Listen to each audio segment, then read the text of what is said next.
नमस्कार, मैं सुधीर चौधरी और आप देख रहे हैं एवीआर न्यूज 69। ये वो मंच है जहां हम सिर्फ खबर नहीं बताते, बल्कि उस खबर के पीछे छिपे सवाल भी सामने रखते हैं। आइए शुरुआत करते हैं आज की उन बड़ी खबरों से जो सीधे देश की सुरक्षा, राजनीति और आम आदमी के भविष्य से जुड़ी हैं। और आगे बढ़ने से पहले आपसे एक सवाल, आप यह बुलेटिन देश के किस कोने से देख रहे हैं, कमेंट में जरूर बताइए। साथ ही अगर आपने अभी तक वीडियो को लाइक नहीं किया है तो लाइक करें और चैनल को सब्सक्राइब करें, क्योंकि आपकी भागीदारी ही हमारी ताकत है। गृह मंत्रालय ने सीमा सुरक्षा बल, बीएसएफ और अन्य अर्धसैनिक बलों की कांस्टेबल भर्ती में पूर्व अग्निवीरों के लिए 50% आरक्षण देने की अधिसूचना जारी कर दी है। सरकार का कहना है कि यह कोटा मौजूदा जातिगत आरक्षण को प्रभावित किए बिना लागू किया जाएगा। यह फैसला उन युवाओं के भविष्य से जुड़ा है जिन्होंने 4 साल देश की सेवा की। सवाल यह है, क्या यह कदम अग्निवीर योजना को लेकर उठ रही आशंकाओं को दूर कर पाएगा? कृषि क्षेत्र से जुड़ी एक बड़ी घोषणा केंद्रीय कृषि मंत्री शिवराज सिंह चौहान ने की है। उन्होंने बताया कि संसद के अगले सत्र में नकली खाद और कीटनाशकों के खिलाफ एक सख्त कानून लाया जाएगा। इस विधेयक के तहत मिलावटी खाद बेचने वालों को भारी जुर्माने के साथ जेल की सजा भी हो सकती है। किसानों की फसल और आमदनी को बचाने के लिए इसे एक बड़ा कदम बताया जा रहा है। तमिलनाडु में विशेष पुनरीक्षण अभियान यानी सर के बाद 90 लाख से ज्यादा मतदाताओं के नाम मतदाता सूची से हटाए जाने को लेकर सियासत गर्मा गई है। विपक्ष ने इसे सत्ताधारी दल की साजिश बताया है, जबकि चुनाव आयोग का कहना है कि केवल उन्हीं नामों को हटाया गया है जो उस क्षेत्र में निवास नहीं कर रहे थे। सवाल यह है, क्या मतदाता सूची की सफाई लोकतंत्र को मजबूत करेगी या अविश्वास को जन्म देगी? प्रधानमंत्री नरेंद्र मोदी आज असम के नामरूप में 1600 करोड़ रुपए की लागत वाले नए यूरिया फर्टिलाइजर प्लांट का शिलान्यास करेंगे। यह परियोजना पूर्वोत्तर भारत में कृषि आत्मनिर्भरता को नई दिशा देगी। प्रधानमंत्री ब्रह्मपुत्र नदी पर बने नए पुल का निरीक्षण भी करेंगे, जिसे सामरिक और व्यापारिक दृष्टि से बेहद अहम माना जा रहा है।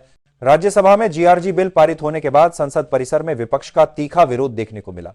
विपक्षी दलों का आरोप है कि सरकार मनरेगा जैसी योजनाओं से महात्मा गांधी के नाम और विचारधारा को धीरे धीरे हटाने की कोशिश कर रही है। गांधी साले देखे प्रतिमा के सामने विपक्षी सांसदों ने नारेबाजी की और इसे लोकतंत्र पर हमला बताया। तेलंगाना के मुख्यमंत्री रेवंत रेड्डी ने सांप्रदायिक सौहार्द बनाए रखने के लिए एक कड़े कानून का प्रस्ताव रखा है। इस कानून के तहत किसी भी धर्म या धार्मिक ग्रंथ का अपमान करने वालों को बिना वारंट गिरफ्तार किया जा सकेगा। विपक्ष ने इसे अभिव्यक्ति की आजादी पर हमला बताया है और कोर्ट जाने की चेतावनी दी है। केंद्रीय संसदीय कार्य मंत्री किरण रिजिजू ने कहा है कि सरकार प्रदूषण और जलवायु परिवर्तन जैसे गंभीर मुद्दों पर चर्चा के लिए पूरी तरह तैयार है। उन्होंने विपक्ष से सदन की कार्यवाही बाधित न करने की अपील की और कहा कि हंगामे की वजह से जनता के पैसे की बर्बादी हो रही है।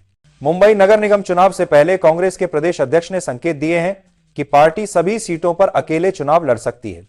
शिवसेना और एनसीपी के साथ सीट बंटवारे पर सहमति नहीं बन पाने से गठबंधन टूटने की कगार पर है। इससे मुंबई की राजनीति में नया समीकरण बनता दिख रहा है। जम्मू कश्मीर के उधमपुर जिले में संदिग्ध आतंकियों की मौजूदगी की सूचना के बाद सुरक्षा बलों ने सर्च ऑपरेशन तेज कर दिया है। आतंकियों के गांव में घुसकर खाना मांगने और जंगल की ओर भागने की खबर है। सेना और पुलिस ड्रोन की मदद से इलाके की तलाशी ले रही है। बांग्लादेश के चटगांव में एक हिंदू युवक की पीटकर हत्या के बाद तनाव का माहौल है। प्रशासन ने 10 संदिग्धों को गिरफ्तार किया है। अंतरिम सरकार के प्रमुख मोहम्मद यूनुस ने घटना को दुखद बताया है, लेकिन अल्पसंख्यकों में डर अब भी बना हुआ है। खबरों में आगे बढ़ने से पहले एक बार फिर आपसे अपील, वीडियो को लाइक करें और चैनल को सब्सक्राइब करें। प्रधानमंत्री ने गुवाहाटी के पश्चिम बोरा गांव में बने शहीद स्मारक पर पुष्पांजलि अर्पित की।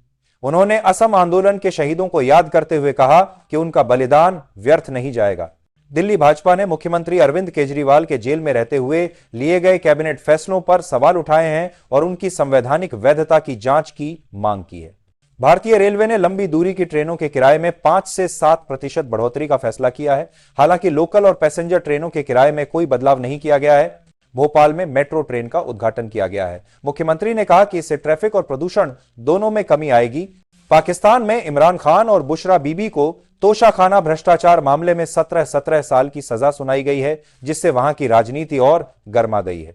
आईटी मंत्रालय ने व्हाट्सएप यूजर्स को गोस्ट पेयरिंग साइबर अटैक को लेकर अलर्ट जारी किया है और सतर्क रहने की सलाह दी है। यूपी एसटीएफ ने सहारनपुर में मुठभेड़ के दौरान इनामी बदमाश सिराज अहमद को ढेर कर दिया है। ईपीएफ ऑफ पीएफ निकासी के नियमों में बदलाव की तैयारी कर रहा है ताकि रिटायरमेंट के समय कर्मचारियों के पास पर्याप्त राशि बनी रहे। इन्हीं तमाम खबरों के साथ आज के इस बुलेटिन का समापन। अगर आपको हमारी रिपोर्टिंग पसंद आती है तो वीडियो को लाइक करें, चैनल को सब्सक्राइब करें और कमेंट में अपनी राय जरूर लिखें।